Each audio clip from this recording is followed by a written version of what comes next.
আজ যে মানুষটা তোমাকে ইগনোর করছে, কাল সে ঠিকই তোমার মূল্য বুঝবে। আসসালামু আলাইকুম। ইমোশনাল সূচনা পরিবারের সবাইকে স্বাগতম। কখনো কি এমন হয়েছে যাকে তুমি সবচেয়ে বেশি গুরুত্ব দিয়েছ, সে মানুষটাই হঠাৎ তোমাকে ইগনোর করতে শুরু করেছে? তুমি মেসেজ দিয়েছো, উত্তর আসেনি, আবার দিয়েছো, দেখেও কোনো কথা বলেনি। তারপর নিজেকে প্রশ্ন করেছো, আমি কি এমন ভুল করলাম? যদি এই অনুভূতিটা তোমার পরিচিত হয়, তাহলে আজকের ভিডিওটা শেষ পর্যন্ত শোনো। কারণ আজ আমরা কাউকে কন্ট্রোল করার কথা বলবো না, আজ কথা বলবো নিজেকে কন্ট্রোল করার সেই শক্তির কথা, যে শক্তি তোমাকে কারো অবহেলার সামনে ভেঙে পড়তে দেবে না।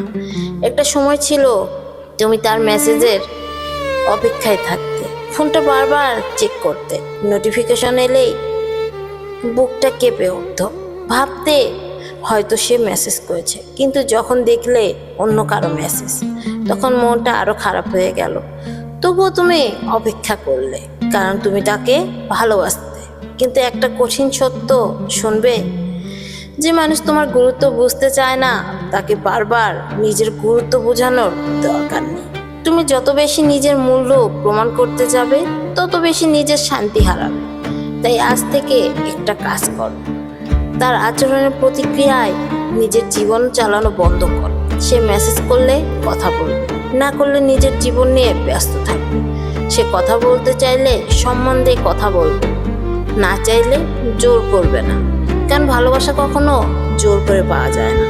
তুমি জানো ইগনোর করার সবচেয়ে কষ্টের দিক কোনটা?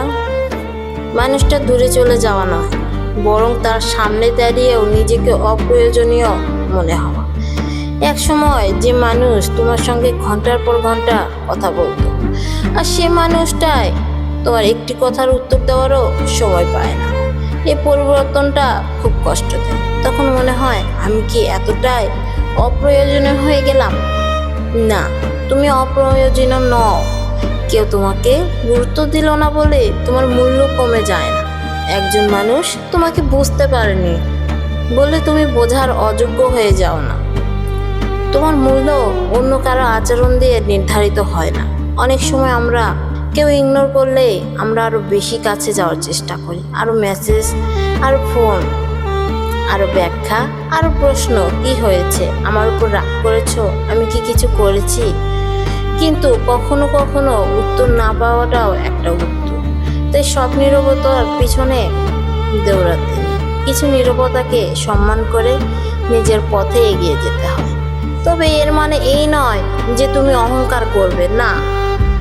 তুমি কাউকে শাস্তি দেওয়ার জন্য চুপ থাকবে না। তুমি চুপ থাকবে নিজের শান্তির জন্য। তুমি দূরে থাকবে তাকে কষ্ট দেওয়ার জন্য নয়, তুমি দূরে থাকবে নিজেকে কষ্ট থেকে বাঁচানোর জন্য। এই পার্থক্যটা খুব গুরুত্বপূর্ণ, কারণ পরিণত মানুষ প্রতিশোধ খোঁজে না, সে নিজের জীবনকে ঠিক করে। আজ থেকে নিজের একটা নিয়ম বানাও, যে তোমাকে ইগনোর করছে তার আচরণ নিয়ে সারাদিন চিন্তা করবে না। নিজের কাজ করো, নিজের পরিবারকে সময় দাও, নিজের স্বপ্ন নিয়ে কাজ করো, নতুন কিছু শিখো, নিজের ভবিষ্যৎ নিয়ে ভাবো। কারণ তোমার জীবনের মূল্য একটি মানুষের রিপ্লাইয়ের চেয়ে অনেক বেশি। আর একটা কথা, নিজেকে এত সহজ ভেবো না। এর মানে কাউকে ইচ্ছা করে অবহেলা করা নয়। এর মানে হলো তোমার নিজেরও একটি জীবন আছে, তোমারও কাজ আছে, তোমারও স্বপ্ন আছে, তোমারও নিজের সময়ের মূল্য আছে। কেউ যখন তোমাকে গুরুত্ব দেয়, তাকে গুরুত্ব দাও। কিন্তু কেউ যখন বারবার তোমাকে অবহেলা করে, তখন নিজের সীমাটা বুঝতে শেখো। হয়তো একদিন সে আবার ফিরে আসবে, হয়তো মেসেজ করবে কেমন আছো। তখন আবেগের বশে সব ভুলে যেও না। আগের মতোই কথা বলতে পারো যদি তুমি চাও, কিন্তু নিজের অভিজ্ঞতাকে ভুলে যেও না। কারণ ক্ষমা করা ভালো, কিন্তু একই জায়গায় বারবার নিজেকে আঘাত করতে দেওয়া বুদ্ধিমানের কাজ নয়। মনে রেখো, তোমাকে হারানোর ভয় কাউকে দেখাতে হবে না।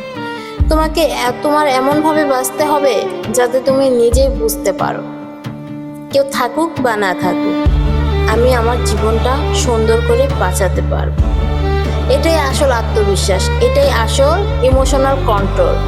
একদিন তুমি বুঝবে যে মানুষটার একটি রিপ্লাইয়ের জন্য তুমি রাত জেগেছিলে, সে তোমার পুরো পৃথিবী ছিল না। সে ছিল তোমার জীবনের একটি অংশ, তোমার পুরো জীবন নয়। তোমার পরিবার আছে, তোমার স্বপ্ন আছে, তোমার ভবিষ্যৎ আছে, আর সবচেয়ে বড় কথা তুমি নিজে আছো। নিজেকে হারিয়ে কোনো সম্পর্ক ধরে রাখা যায় না। তাই আজ যদি তোমাকে কেউ ইগনোর করে থাকে, কাঁদতে ইচ্ছা হলে কাঁদো, কষ্ট পেলে স্বীকার করো, কিন্তু নিজেকে কখনো ছোট করো না। একটা মেসেজের জন্য নিজের আত্মসম্মান বিক্রি করো না। একটা মানুষের মনোযোগের জন্য নিজের জীবন থামিয়ে রেখো না। কারণ হয়তো তুমি যার জীবনে ছুটছো, সে তোমার সামনে থাকা সুন্দর ভবিষ্যৎটা দেখতে দিচ্ছে না। শেষে একটা কথা মনে রেখো, কাউকে কন্ট্রোল করার চেষ্টা করো না, নিজের আবেগ কন্ট্রোল করো। কাউকে তোমার মূল্য বোঝাতে যেও না, নিজের মূল্য নিজে আগে বুঝো।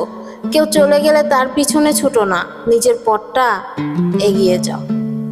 কারণ যে মানুষ সত্যি তোমাকে মূল্য দেয়, তাকে ধরে রাখার জন্য তোমার প্রতিদিন যুদ্ধ করতে হবে না। আর যে মানুষ তোমাকে বারবার ইগনোর করে, তার নীরবতার চেয়ে তোমার নিজের আত্মসম্মান অনেক বেশি মূল্যবান। যদি আজকের কথাগুলো আপনার হৃদয়ে একটু হলেও স্পর্শ করে থাকে, তাহলে কমেন্টে লিখুন, আমি আর কারো অবহেলার পিছনে ছুটবো না, আমি নিজেকে বেছে নেব। আর আপনি যদি ইমোশনাল সূচনা পরিবারের নতুন সদস্য হয়ে থাকেন, তাহলে এখনই চ্যানেলটি সাবস্ক্রাইব করুন। ভিডিওটি ভালো লাগলে লাইক দিন এবং এমন একজন মানুষের সঙ্গে শেয়ার করুন, সে হয়তো আজও কারো অবহেলায় কষ্ট পাচ্ছে, সেও হয়তো এই ইগনোর শব্দটার সাথে জড়িত। মনে রাখবেন, আপনাকে হারানোর ভয় কাউকে দেখাতে হবে না। নিজেকে এমনভাবে গড়ে তুলুন যেন কাউকে হারালেও আপনি নিজেকে না হারান। ইমোশনাল সূচনা আপনার অনুভূতির কথা, আপনার মনের কথা। আবারও দেখা হবে নতুন একটি ভিডিওতে। আল্লাহ হাফেজ।